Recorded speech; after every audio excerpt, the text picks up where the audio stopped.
Assalamualaikum warahmatullahi wabarakatuh. Salam sejahtera Bapak dan Ibu guru hebat. Pada kesempatan kali ini saya Nisrina Nur Fajrianti, mahasiswa PPG Prajabatan 2023 Universitas Siliwangi bidang studi matematika akan membahas perjalanan pendidikan nasional pada tugas Filosofi Pendidikan Indonesia topik 1 demonstrasi konstekstual. Menurut Ki Hajar Dewantara, dalam melakukan pembaharuan yang terpadu hendaknya selalu diingatkan bahwa segala kepentingan anak-anak didik, baik mengenai hidup diri pribadinya maupun kemasyarakatannya, jangan sampai meninggalkan segala kepentingan yang berhubungan dengan kodrat keadaan, baik pada alam maupun zaman. Sementara itu, segala bentuk, isi, dan wirama, yakni cara mewujudkannya hidup dan penghidupannya seperti demikian, hendaknya selalu disesuaikan dengan dasar-dasar dan asas-asas hidup kebangsaan yang bernilai dan tidak bertentangan dengan sifat-sifat kemanusiaan. Maka Ki Hajar Dewantara hendak mengingatkan pendidik bahwa pendidikan anak sejatinya menuntut anak mencapai kekuatan kodratnya sesuai dengan alam dan zaman.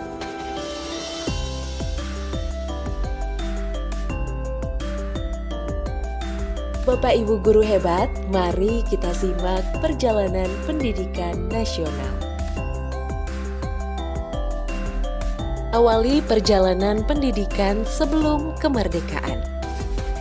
Pada tahun 1854, beberapa bupati menginisiasi pendirian sekolah kabupaten yang hanya mendidik calon pegawai, dan lahir sekolah Bumi Putra yang hanya memiliki 3 kelas. Rakyat hanya diajari membaca, menulis, dan menghitung seperlunya. Kemudian, pada tahun 1903, mulai lahir Sekolah Kartini untuk wanita pribumi. Pada 20 Mei 1908, lahir organisasi Budi Utomo.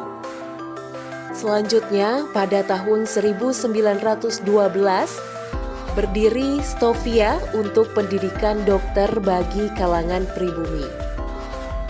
Selanjutnya pada 1920 lahir cita-cita baru untuk perubahan radikal dalam pendidikan dan pengajaran. Pada tahun 1922 lahir Taman Siswa di Yogyakarta sebagai sebuah gerbang emas kemerdekaan dan kebebasan kebudayaan bangsa yang diinisiasi oleh Ki Hajar Dewantara. Mari kita simak perjalanan pendidikan setelah kemerdekaan. Pada tahun 1945 sampai 1966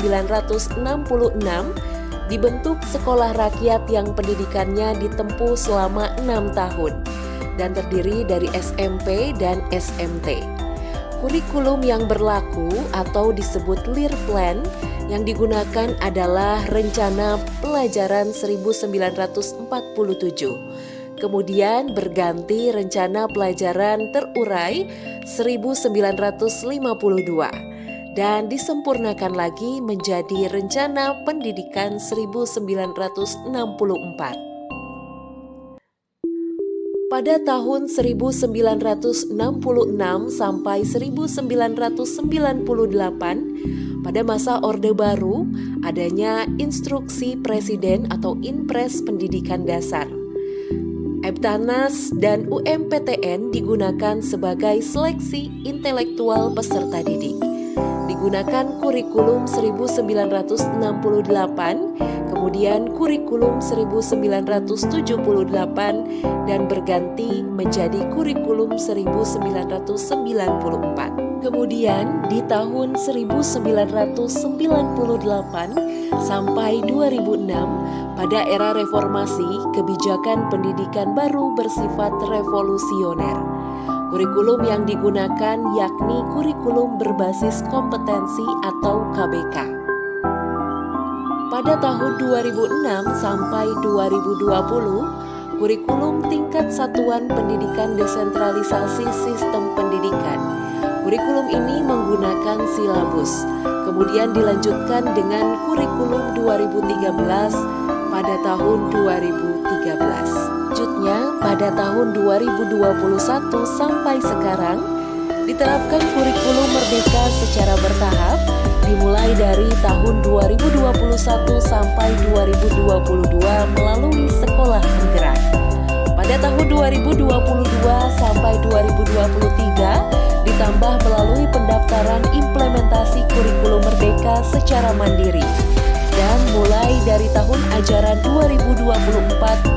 2024-2025, rencananya seluruh sekolah akan menerapkan kurikulum Merdeka. Kurikulum Merdeka memberikan keleluasaan kepada pendidik untuk menciptakan pembelajaran yang berkualitas yang sesuai dengan kebutuhan dan lingkungan belajar peserta didik. Terima kasih sudah menyimak video ini. Semoga bermanfaat.